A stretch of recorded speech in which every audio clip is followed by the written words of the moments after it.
ya, libros enteros, autores diferentes. Y como tal, dichos autores clasifican de diferente manera a los estados hipertensivos del embarazo. Yo más o menos los he tratado de reunir y me he quedado con una clasificación que me parece acorde a la realidad y bien estudiado.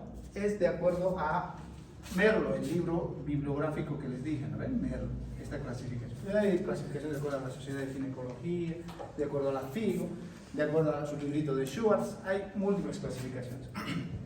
¿Qué dice esta clasificación?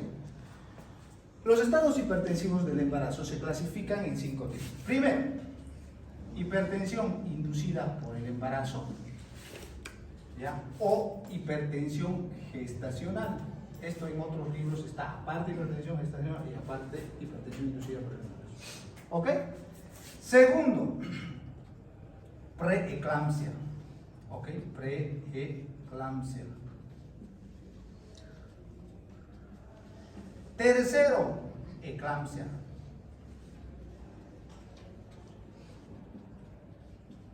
Cuarto, HTA crónica, hipertensión crónica. Y finalmente, HTA o hipertensión transitoria. Transitoria. ¿Ok? Esta es la clasificación más acorde a los estados hipertensivos del embarazo. Bien, hipertensión inducida por el embarazo o hipertensión gestacional. Dice, es cuando hay un aumento de la presión arterial mayor a 140/90, mayor a las 20 semanas de gestación, ¿ya? Sin proteinuria. ¿Estamos? Presión arriba de 140/90, mayor a las 20 semanas de gestación, sin proteinuria.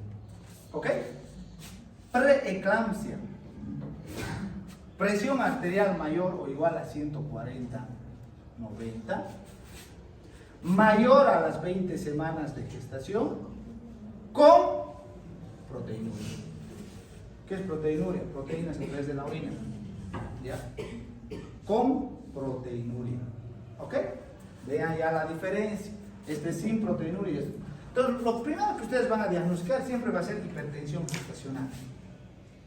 ¿Ya? Porque no tienen laboratorios para decir, esta señora está con proteinuria. Entonces, lo primero, van a diagnosticar siempre hipertensión gestacional. Y sí o sí, la paciente tiene que encajar en una de estas clasificaciones. No hay más. No se sale más. ¿Ok? Bien. Dentro de la preeclampsia hay una preeclampsia leve y hay una preeclampsia severa. ¿Ok? La preeclampsia leve es cuando hay una presión arterial mayor o igual a 140/90, ¿ya? Y proteinuria mayor a 300 miligramos en 24 horas, porque así se recolecta la proteinuria para diagnosticarlo. Le dan un bote a la señora, entonces recolecta su orina en 24 horas y eso es lo que estudia el laboratorio. Entonces, mayor a 300 miligramos en 24 horas. ¿Ok? Bien, preeclampsia severa es cuando la presión es mayor o igual a 160-110 milímetros de mercurio y proteinuria mayor a 500 miligramos en 24 horas. ¿Ok? ¿Ya? Preeclampsia leve y preeclampsia severa. No hay preeclampsia moderada. Antes, hace 10, 20 años creo que había, cuando yo estaba haciendo mi internado, creo que había todavía preeclampsia moderada. Ahora ya no hay preeclampsia leve. Actualmente, lo último, hace un año y medio, artículos dicen que no debería haber preeclampsia leve ni preeclampsia severa, sino preeclampsia con signos de severidad y preeclampsia sin signos de severidad o signos de alarma también. ¿Ok? Sin signos de alarma. ¿Ok? Eso es lo último. Dicen que ya no debería, pero falta estudios todavía, no está todavía descrito esto en los libros o simplemente artículos. ¿Ya? Lo que está en los libros grandes es leve, severa. Yo creo que de aquí a unos 2 años cambia esto y se viene esto. ¿Ok? ¿Qué significa signos de alarma o severidad? Que la paciente tenga cefalea, alteraciones auditivas, tinnitus acúfenos, alteraciones visuales, visión borrosa, dolor a nivel del epigastrio, es decir, le duele bastante la boca del estómago, así como dice, me duele la boca del estómago, para nosotros es dolor a nivel del epigastrio, ¿no? Entonces son signos de alarma. Entonces si la presión está elevada y te da esos signos de alarma, presión o preeclampsia con signos de severidad. Si no hay eso, preeclampsia sin signos de severidad. ¿Ok? Bien, pero también sirve esta clasificación, no es que no sirve. ¿Ok? Bien, eso en cuanto a preeclampsia. Eclampsia. Se considera eclampsia cuando existen criterios de preeclampsia leve y criterios de preeclampsia severa, más convulsión, en grande le estoy colocando, o sea, para que no se olvide, más convulsión. Entonces la paciente, si te viene con 140, 90, 160, 110, y te dice, la familiar lo ha traído, mi hermana, mi tía ha convulsionado en la casa, eclampsia. O en ese momento viene convulsionando, eclampsia. Ojo, siempre y cuando descartemos antecedentes de epilepsia. No va a decir que esa paciente sea epiléptica, siempre. Y no es epiléptica, no, eclampsia. No se olvide, eclampsia. Criterios de preeclampsia leve o criterios de preeclampsia severa más convulsión. Más convulsión. Bien, HTA crónica. Aquí falta uno más, sexto, es HTA crónica más preeclampsia sobreañadida. Bien, HTA crónica es cuando hay un aumento de la presión mayor o igual a 140, 90 milímetros de mercurio, menor a las 20 semanas, sin proteinuria. Hasta aquí hemos dicho mayor a las 20 semanas. HTA crónica, hipertensión crónica es menor a las 20 semanas. Entonces, si ha venido a las 10 semanas tu paciente, le has tomado la presión, 1, 2, en 3 oportunidades, 140-90, ¿qué es? Hipertensión crónica. No es ni hipertensión gestacional ni preeclampsia. ¿Qué significa eso? Que la paciente lo más probable es que haya tenido presión alta antes de su embarazo. No es lo mismo que en la diabetes. Habíamos clasificado diabetes pregestacional y gestacional, ¿verdad? Pregestacional antes de su embarazo, gestacional durante su embarazo, ya sea a las 5, 10, 15 semanas, pero durante el embarazo. Acá no. Antes de las 20 semanas es HTA crónica, hipertensión crónica. Lo más probable es que la paciente haya tenido presión alta antes de su embarazo. Y obviamente no es que va a llegar hasta las 20 semanas, va a proseguir su presión alta. Entonces, ¿qué hacemos en ese caso? Hipertensión crónica es netamente presión arriba de 140-90, menor a 20 semanas, sí, lo tengo. Pero pasa las 20 semanas, esa paciente encaja ya dentro de esta clasificación. Hipertensión crónica más preeclampsia sobreañadida. Es decir, que vos le pides su proteinuria a las 25, le va a salir positivo. Pero hemos dicho HTA crónica hasta las 20 semanas. Pero a partir de las 20 semanas, más preeclampsia sobreañadida. Es decir, que esa paciente tiene que tener criterios de HTA crónica más criterios de preeclampsia leve o preeclampsia severa. ¿Ok? Eso EPS preeclampsia añadida. sobreañadida. Ahí entra la clasificación. Pero, claro, una hipertensión crónica no es que hasta las 20 semanas y se acabó. Va a proseguir la presión alta. Va a seguir incluso incrementando. Entonces, ¿en qué clasificación? Ya no entra en la clasificación de hipertensión crónica. ¿En qué entra?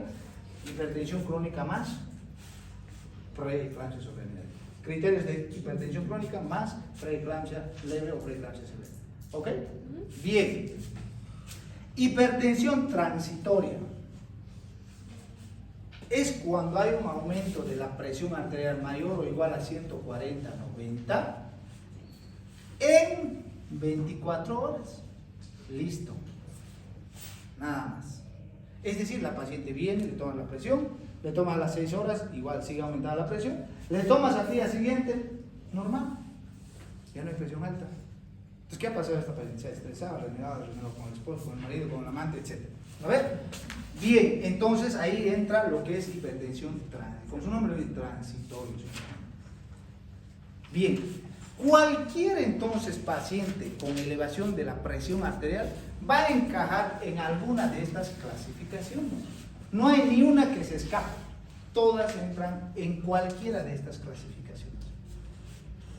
¿Ok? Muy bien, ¿puedo borrar?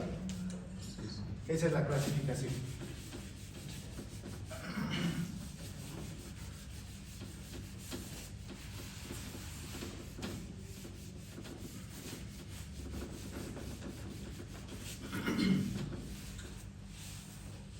Bien, clasificación. Incidencia. Resulta que no hay una incidencia general de los estados hipertensivos del embarazo, pero dentro de los mismos estados hipertensivos del embarazo, ya, la más frecuente, de acuerdo a la clasificación, es la hipertensión gestacional. Dicen que se produce en un 60 a 70%. Y eso tiene lógica, porque lo primero que ustedes van a diagnosticar, ¿qué es? Sin tener laboratorios, nada. Eso es lo primero que van a diagnosticar. Luego le van a pedir laboratorios, ya dirán si esta es menor a 20, se va mayor a 20, ya encajará a otras clasificaciones. Pero lo primero que reciben a la paciente y diagnostican es una hipertensión gestacional. Por eso es que la incidencia es elevada de hipertensión gestacional. Lo segundo es la preeclampsia. ¿Cuánto? 2 a 7%. Esto ya es un dato real, ¿no? Ya una vez que pides laboratorios, todo, preeclampsia. ¿Sí? Ya, 2 a 7%. ¿Ok? Bien.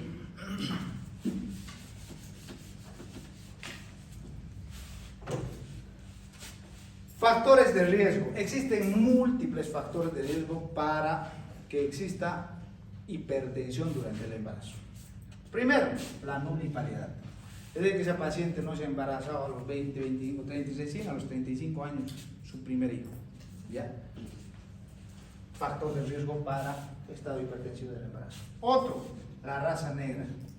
Más frecuente en la raza negra que en la raza blanca los estados hipertensivos. ¿Ok?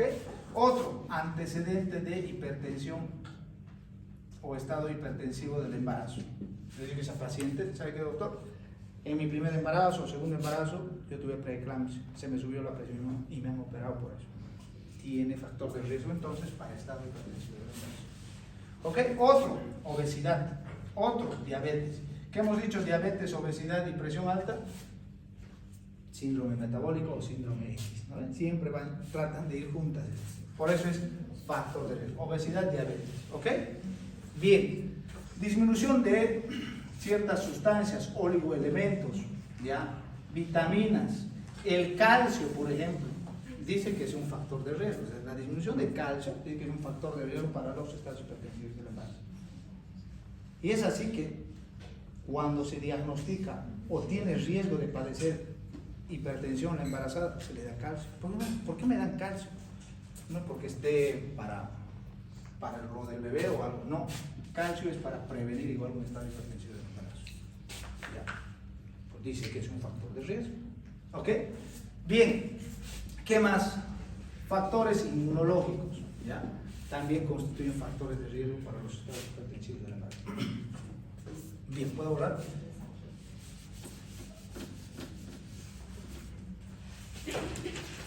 Etiopatogenia. La etiopatogenia de los estados hipertensivos suele ser un poco engorrosa, muy detallada, muy amplia y un poco difícil de entender.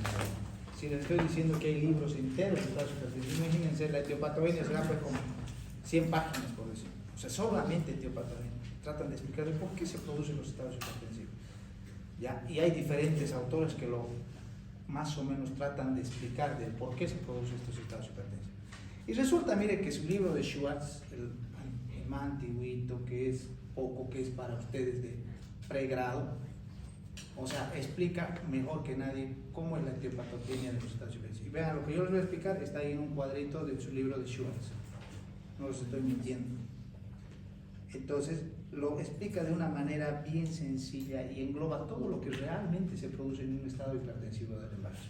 Primero, dice que hay 4 factores que inician o que podrían iniciar el por qué se produce un aumento de la presión en la mujer embarazada. El primero, dice que hay alteraciones vasculares maternas. ¿Ya? Segundo, alteraciones de implantación. ¿Ya? Tercero, excesivo trofoblasto. ¿Ya? Y cuarto, factor genético. ¿Ya? Alteraciones vasculares maternas, o sea, alguna enfermedad vascular materna, ¿ya? Podría producir un estado hipertensivo del embarazo. Alteraciones de implantación, resulta que el trofoblasto, que es la parte inicial de la formación de la placenta, se tiene que implantar bien y desarrollar hasta las 20 semanas de gestación. ¿Ya? Eso es lo normal, lo fisiológico. Pero resulta que en los estados hipertensivos del embarazo, este trofoblasto se implanta tardíamente. ¿Ya? No lo hace hasta las 20 semanas, lo puede hacer hasta las 23, 25 semanas. Eso constituye también un factor inicial para que se produzca un estado hipertensivo del embarazo. Otro, factor genético. El factor genético fundamental, no solamente para los estados hipertensivos, sino también para la diabetes. Y todo para el síndrome metabólico, también para la obesidad, el factor genético importante para que se produzca el estado hipertensivo del embarazo. Engrosamiento del trofoblasto, normalmente es bien delgado el trofoblasto cuando se implanta, pero cuando hay un excesivo trofoblasto o engrosamiento más de lo normal del trofoblasto, también constituye un factor inicial para que se produzca un estado hipertensivo del embarazo. Entonces, resulta que estos cuatro factores van a disminuir el flujo uteroplacentario. Estos cuatro factores van a disminuir el flujo uteroplacentario. Va a haber una disminución del flujo uteroplacentario. ¿Ya? Entonces, esa disminución del flujo uteroplacentario va a repercutir en los vasos sanguíneos. Los vasos sanguíneos van a responder, específicamente el endotelio. El endotelio es la capa interna de los vasos sanguíneos, ¿no? Entonces, hay una respuesta endotelial, ¿ya? El endotelio de los vasos sanguíneos responde a esta disminución del flujo uteroplacentario. ¿Y cómo responde el endotelio? ¿Cómo hay esa respuesta endotelial? Primeramente, con vasoespasmo o vasoconstricción. Responde con vasoespasmo o vasoconstricción. Segundo, responde con una fuga capilar. Y tercero, responde con activación de los factores de coagulación. De esa manera responde el endotelio a esta disminución del flujo uteroplacentario. El vasoespasmo se traduce en ¿qué? En estos síntomas. La paciente empieza a tener cefalea, hay alteraciones hepáticas, hay oligoanuria, ¿ya? Hay DPPNI, incluso puede haber convulsiones. ¿Por qué? Por el vasoespasmo, por la vasoconstricción. La fuga capilar, es decir, que el líquido del intravascular pasa al extravascular, se extravasa los vasos sanguíneos. Por lo tanto, si pasa del líquido intracelular al extracelular, ¿qué se produce?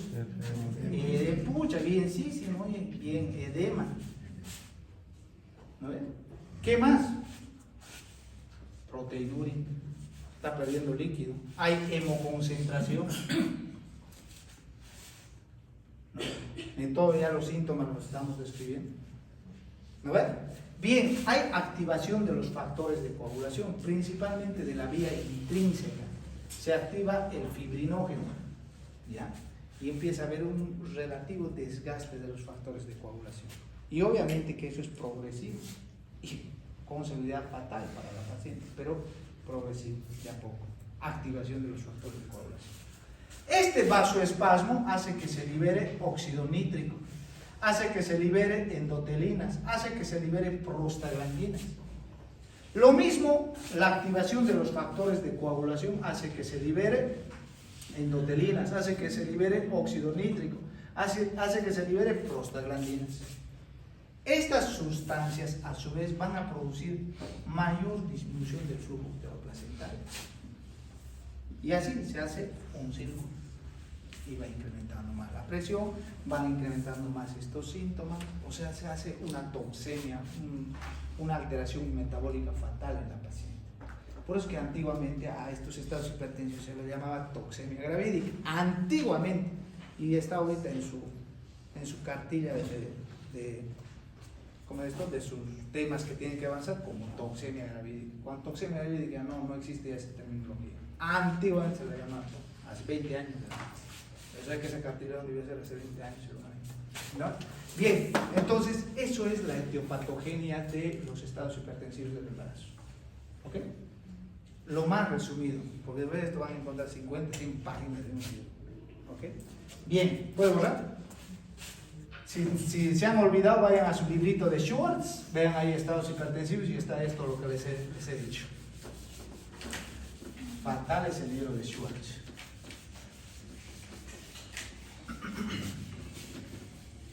Bien, factores de riesgo, etiopatogenia clínica. ¿Cuál es la clínica?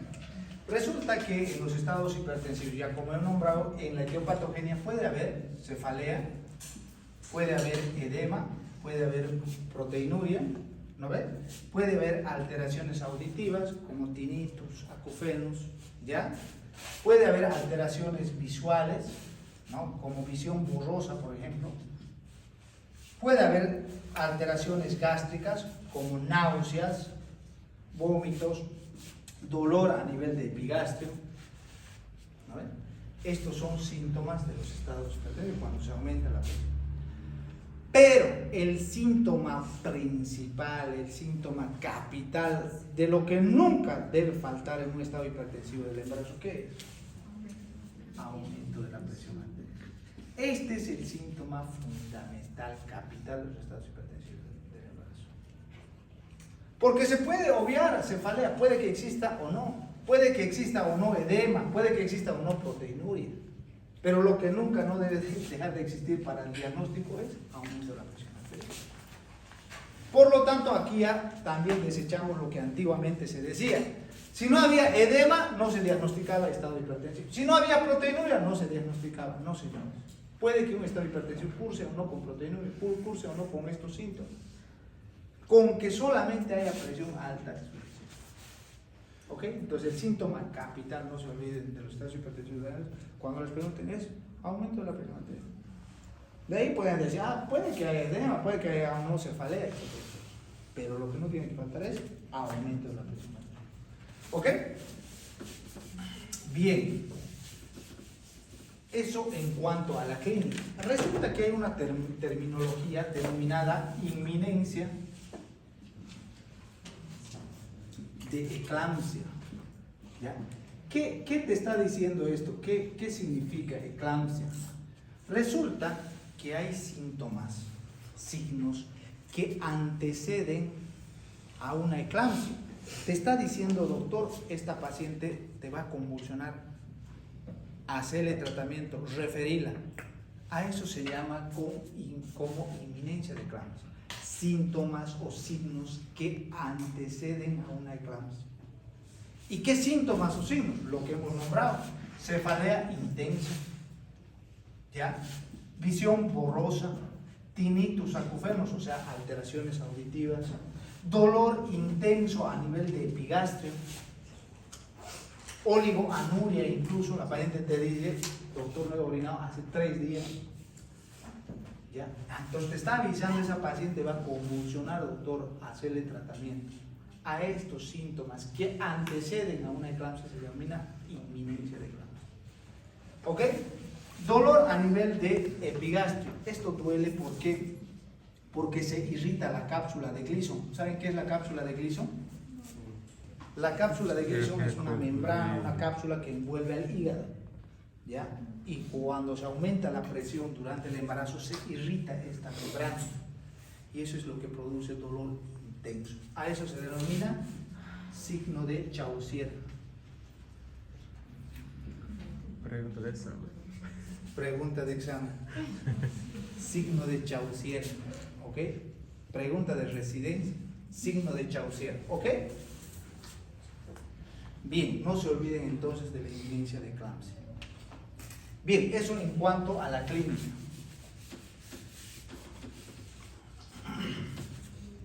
¿Cuál es la conducta? ¿Qué hacemos con una paciente con estado hipertensivo del embarazo? Resulta que vamos a tomar conducta con una paciente de acuerdo a la clasificación. Entonces, vamos a hacer tratamiento a una preeclampsia leve, a una preeclampsia severa y a una eclampsia. Porque lo demás, podés hacer tratamiento. O sea, una preeclampsia transitoria o una hipertensión transitoria no necesita tratamiento. ¿No ves? O una hipertensión gestacional, primero tienes que estar seguro de hacer el diagnóstico y si estás seguro le haces tratamiento con una preeclampsia leve, ¿no? Entonces nos vamos a basar el tratamiento o la conducta de acuerdo a estos tres parámetros: preeclampsia leve, preeclampsia severa y eclampsia. ¿Qué hacemos con una preeclampsia leve? Es lo mismo que habíamos dicho en la diabetes, ¿no ves? La mesita. Primero, dieta hiposódica. O sea, poco sal. Ustedes deben tener familiares que tienen presión alta. ¿Qué les dicen los médicos? Consuma poco sal. Aunque es un estudio que no ha sido bien confirmado, eso de no consumir sal, especialmente en las mujeres embarazadas. En la población general sí, ha sido bien estudiado eso de no consumir sal en exceso. Pero en la mujer embarazada no. Pero la dieta hiposódica. ¿Ok? Segundo, ejercicio. Es lo que hemos dicho en la diabetes. Lo mismo. ¿No ve? 2 a 3 veces de caminata al día es suficiente. ¿No ve? Tercero, controles. O sea, esa paciente, al igual que una paciente con diabetes, tiene que hacer sus controles exhaustivos. No es cada mes, mes y medio, tiene que ser cada 3 semanas o 2 semanas y media para pedirle laboratorios, controlar su presión, y si está tomando o no su tratamiento farmacológico, etc. Ya tiene que ser control. Y finalmente, tratamiento farmacológico. ¿Ok? Bien, si uno de estos no hace el paciente, no realiza ese tratamiento, no sirve. Lo mismo que en la diabetes. ¿Ok? Dentro del tratamiento farmacológico, los fármacos de primera elección que se utilizan durante los estados, tienen que ser todo esto, les va a venir pacientes con presión alta, ténganlo por seguro. Los fármacos que se utilizan en los estados hipertensivos de primera elección son, primero, hidralazina. ¿Ok? Segundo, labetalol. Tercero, alfa-metildopa.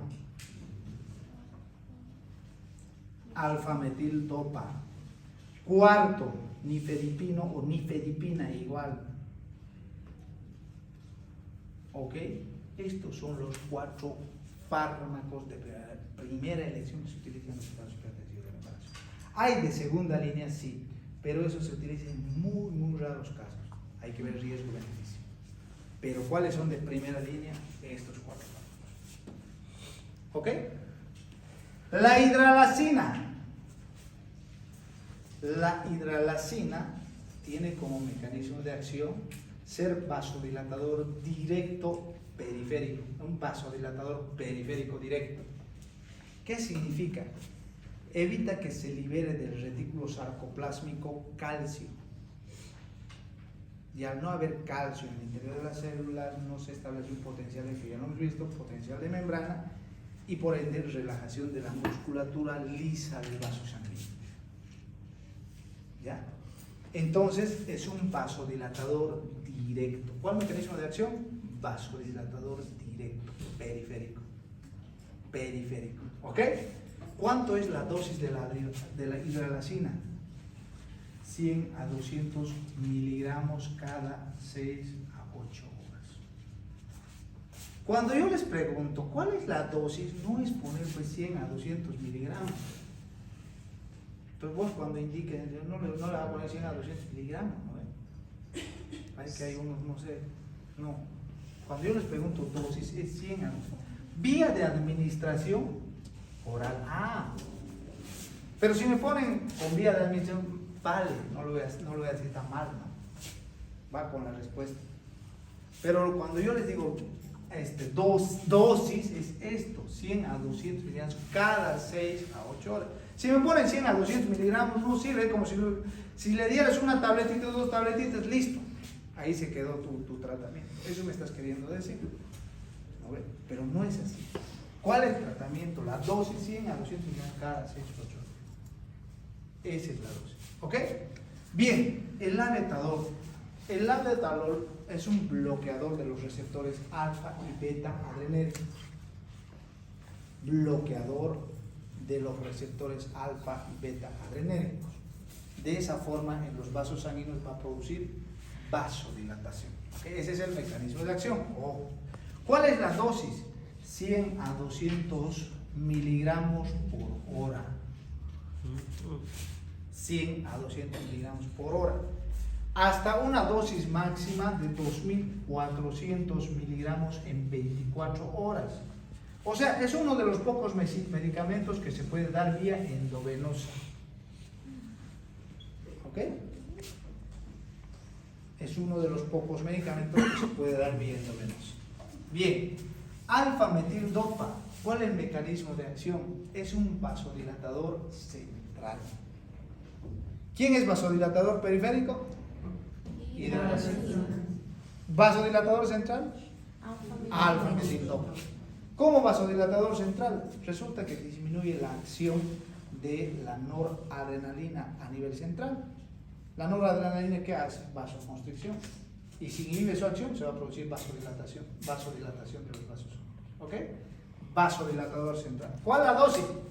500 miligramos cada 6 u 8 horas. ¿Ok? Vía de administración oral. Bien, nifedipino, ustedes ya lo deben conocer a detalle este medicamento. ¿No ven? Se utiliza también en la amenaza de parto prematuro. ¿Cuál es el mecanismo de acción? Bloqueador de los canales de calcio. ¿No ven? Bloqueador de los canales de calcio. Ya sabemos. ¿Cuál es la dosis? Se puede utilizar 10 miligramos cada 8 o 6 horas o incluso hasta 20 miligramos cada 8 o 6 horas. Ojo, estoy diciendo la dosis acá.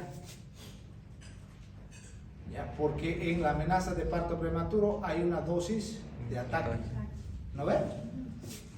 Ya, es otra cosa que como doctor yo he puesto indometacina, pero indometacina han puesto tratamiento de vía oral para el poligramios, para el poligramo. Yo no les he pedido dosis, les pedí dosis de indometacina para la amenaza de parto prematuro. 100 miligramos, día por 3 días, por 72 horas. ¿Listo? Esa era la dosis. ¿No ves? Hay diferencia. ¿Ok? Bien, esos son los 4 fármacos que se utilizan en los estados hipertensivos del embarazo. Bien, no vamos a ver. Vámonos con preeclampsia severa. ¿Cuál es el tratamiento de preeclampsia severa? Primero, internación. Obvio. Tu paciente está acá con 160, 110, no le vas a decir vaya a su casa con alfa-metildopa. Acá tu presión estaba 140, 90, podrías hacer, pero acá no, 110 está demasiado elevado. ¿Qué le van a hacer a tu paciente? Internarla. En internación, ¿qué? Dieta hiposódica. Tercero, monitorización materno-fetal. Es decir, acá le vas a pedir un monitoreo fetal, le vas a pedir un Doppler obstétrico, laboratorios, etc. ¿No ven? Finalmente, tratamiento farmacológico.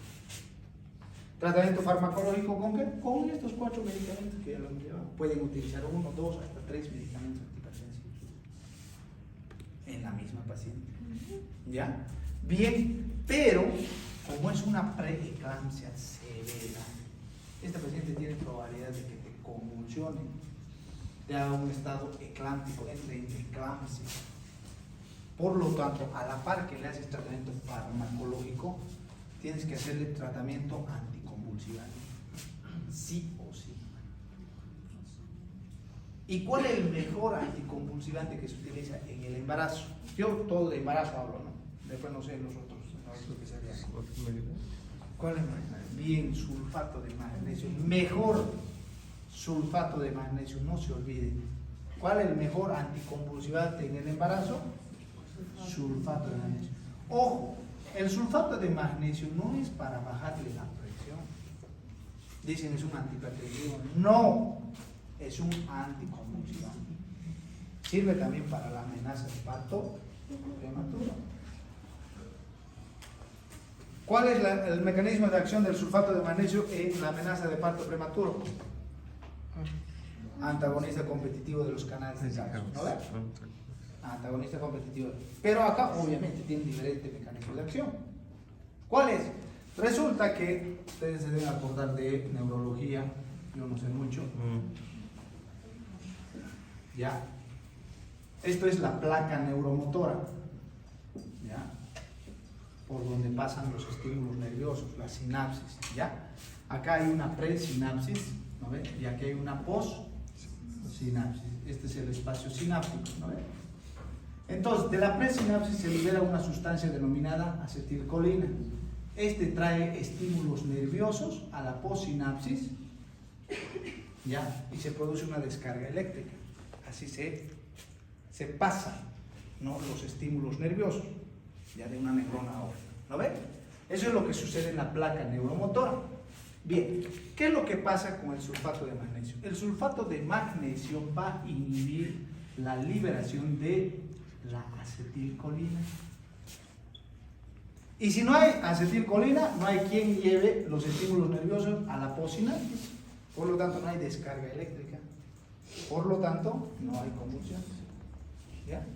Perfecto, ideal el sulfato de magnesio para las convulsiones. ¿Ok? Sulfato de magnesio, ¿cuál es la dosis? Esto no se olvida también nunca. Hay lo que se llama el método de Sussman. Yo escribía Sussman así. Mal, ¿ya? Se escribe así. ¿Ok? Sussman. Método de Sussman. ¿En qué consiste el método de Sussman? Esto grábenselo porque les va a venir pacientes que van a estar con inminencia de eclampsia o que estén convulsionando y tienen que hacerle sulfato de magnesio. Resulta que te viene la paciente con inminencia de eclampsia o con una preeclampsia severa, le haces método Sussman, consiste en dar sulfato de magnesio 4 gramos endovenoso en 20 a 30 minutos. Bolo. ¿Qué significa esto? Le dices a la enfermera, prepárese una gel con 4 gramos de sulfato de magnesio y me va a pasar ese sulfato de magnesio de 4 gramos en 20 a 30 minutos. ¿Ok? Eso es una dosis de ataque del sulfato de magnesio. Una vez que le has hecho esa dosis de ataque, le haces una dosis de mantenimiento de 10 gramos, ¿ya? 1 gramo por 100 ml. ¿Ok? 1 gramo por 100 ml. Esa es la dosis de impregnación. Es decir, si vos tienes tu suerito de 1000 cc, lo que más frecuentemente viene, porque también viene en 500 cc, tienes tu suerito de 1000 cc, le pones 10 ampollas. No estamos diciendo 1 gramo por 100 ml, le pones 10 ampollas. Y esas 10 ampollas tienen que pasar en 10 horas, si estamos diciendo por hora. 1 gramo por 100 ml por hora. Entonces te tienen que pasar esos 1000 ml en 10 horas. ¿No ven? Bien. Entonces, de esa forma vos realizas tanto dosis de ataque y dosis de mantenimiento. En eso consiste el método de Sussman. ¿En qué consiste el método de Sussman? En dar, doctor, 4 gramos endovenoso de sulfato de magnesio, que tiene que pasar en 20 a 30 minutos en bolo. Y además hacer su dosis de mantenimiento de 10 gramos, ya 1 gramo por 100 ml por hora. ¿Listo? En eso consiste tu sulfato de magnesio. No se olviden. ¿Cuáles son los efectos colaterales del sulfato de magnesio? Ya lo sabemos. Disminución del reflejo patelar y paro respiratorio. Por lo tanto, tu paciente tiene que tener bien controlada la frecuencia respiratoria. Si se está intoxicando con sulfato de magnesio, ¿qué le van a dar? Gluconato. Y esa, mis estudiantes me van a hacer quedar bien. Gluconato de calcio. ¿Cuánto? 1 gramo en bolo. Bien. Muy bien. Entonces, eso es el método de Sussman. ¿Ok? Bien, finalmente eso tienes que hacer en una preeclampsia. No se olvide, ¿ya? Internación, dieta, monitoreo materno-fetal y tratamiento farmacológico. Ya lo hemos visto los 4 fármacos y su prevención con sus ¿ok? Evitar las convulsiones. Bien, ¿qué haces con una eclampsia? Con una eclampsia, lo primero, sulfato de magnesio, sus 4 gramos, haya convulsionado o esté convulsionando, pasa el estatus convulsivo, termina de convulsionar y le pone sus 4 gramos de sulfato de magnesio. Inmediatamente, pero no la vas a meter convulsionando a quirófano, ¿no? Esperas a que pase el estatus convulsivo, le das sus 4 gramos de sulfato de magnesio y interrupción del embarazo. Si estás en el campo, hacerle suspan, sus 4 gramos, su dosis de mantenimiento y mándalo a la ¿no ve? Eso es lo lógico. Y les va a venir pacientes que han comido o están comiendo frecuente pan de cada día de la obstetricia. ¿Ok? Bien. Para concluir, algo que me olvidaba, en la preeclampsia severa, pero si el doctor está con 160, 110, ¿cuándo? Porque lo que se puede controlar ambulatoriamente es una preeclampsia leve, pero lo que probablemente no llegues a controlar es una preeclampsia severa, pero tampoco vas a interrumpir inmediatamente el embarazo. ¿Ya? Internación tiene que hacer todo esto. Pero entonces, ¿en qué caso interrumpo, doctor, en una preeclampsia severa? ¿Cuáles son los criterios para interrumpir el embarazo en una preeclampsia severa? Primer criterio es cuando hay una hipertensión mal controlada. Es decir, le has internado a tu paciente con 160, 110, está tomando 3 antihipertensivos y no se controla, sigue con 160, 110. Entonces, ¿qué haces? Interrumpir el embarazo. No vas a seguir, no importa la edad que esté, si está con 25, interrumpir, porque peor son las complicaciones. ¿Ya? No importa si está de 30, 32, 35 semanas, interrumpir embarazo. ¿Ok? Bien, hipertensión mal controlada. Segundo, signos de inminencia de eclampsia. Lo que hemos dicho, cefalea intensa, epigastralgia intensa, ¿ya? Náuseas, vómitos, signos de inminencia. ¿De qué te está diciendo? El paciente va a convulsionar. ¿Qué va a hacer entonces? Interrupción del embarazo. ¿Ok? De inminencia de eclampsia. Lo que les he dicho, ya les he nombrado eso. Tercero, ¿qué va a hacer con esta paciente? Si sus enzimas hepáticas están elevadas, ¿ya? Y hay plaquetopenia, probablemente esta paciente está haciendo síndrome de Hell. Interrumpir embarazo. Síndrome de Hell, probablemente. Ahorita yo les voy a nombrar eso. ¿Ok? Tercero, oligoanuria. Esa paciente no ha orinado 2-3 días, está pasando algo con el riñón.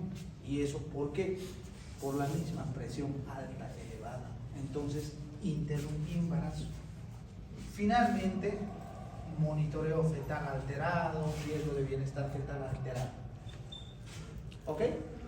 Bajo estos 5 criterios, interrumpí embarazo en una preeclampsia. Si no hay estos criterios, bueno, puede hacerle tratamiento normal, internación, etc. ¿Ok? Bien. ¿Cuáles son las complicaciones? ¿Puedo usar? ¿Cuáles son las complicaciones? La primera complicación y la más importante, ténganlo siempre esto en mente, es síndrome de Hell. ¿Ok? Siempre tengan en cuenta que esa paciente con preeclampsia podría tener síndrome de Hell. El síndrome de Hell puede terminar, la preeclampsia puede terminar en un síndrome de Hell, pero un síndrome de Hell no necesariamente se antecede de un estado hipertensivo, o puede aparecer por sí solo. ¿Ya? Mucho pregunta de examen. Una preeclampsia, lo más probable, severa, es que termine en un síndrome de Hell, pero un síndrome de Hell puede que no siempre se anteceda de un estado hipertensivo. Ojo, ¿ya? No hay que toda paciente con presión sí o sí síndrome de Hell, y si no hay presión alta no hay síndrome. No, mentira. Síndrome de Hell puede venir solo, sin presión alta. ¿Ok? Bien, ¿qué es síndrome de HELLP? Es una abreviatura en inglés. HELLP, ¿qué significa? H de hemólisis. Esto low o aumento de enzimas hepáticas y esto disminución, no sé hablar inglés por si acaso, disminución de plaquetas. Esta es la triada del síndrome de HELLP. Hemólisis, es decir, se destruyen los vasos sanguíneos. 2, aumento de las enzimas hepáticas. Y 3, plaquetopenia. No voy a, porque esto es un tema aparte, a profundizar síndrome de HELLP, que es otro tema más, pero a grandes rasgos esto es síndrome de HELLP. ¿Ok? Bien, otra complicación, accidente cerebrovascular. Esta paciente puede tener una hemorragia cerebral si no haces tratamiento, si no interrumpes embarazo de acuerdo a criterios. ¿Ok? Otro, puede hacerte edema agudo de pulmón, esa paciente no está protegido. Sí. Otro, oligoanuria o insuficiencia renal, a veces irreversible. Entonces miren las complicaciones. Mucho cuidado con los estados hipertensivos. Pero doctor, entonces si tiene oligoanuria, ¿se puede dar furosemida? ¿Se puede dar furosemida en el embarazo? No. Eso no. Nunca den furosemida. ¿Ok? Bien. Preguntas.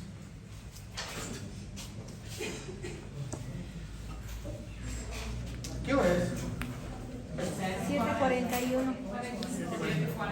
Doutor, puede tener muerte. ¿No hay preguntas? Doutor, puede tener muerte fetal o materna. ¿Ah? Puede tener muerte fetal o materna. Ah, buena pregunta. Buena pregunta. ¿Puede haber óbito fetal? Sí. No. Raro, por eso no les nombré, es que el feto muera con una paciente con presión. Muy raro. Lo que materno sí, porque te puede producir accidente cerebral, edema agudo de pulmón, o sea, fatal. O sea, esta enfermedad es más fatal para la madre. Exacto, es más fatal.